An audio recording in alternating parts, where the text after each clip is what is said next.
Всем привет! Сейчас я покажу, как быстро, легко и удобно работать с элементом оснастки, который называется угол внутренний.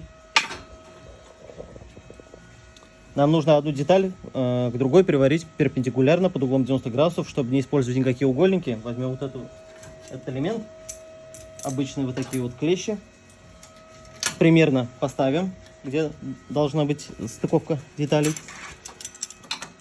То есть я не пользуюсь никаким угольником, ничего. Все поставили, одна деталь перпендикулярно другой, точно по 90 градусов. Можно производить сварку. Все четко.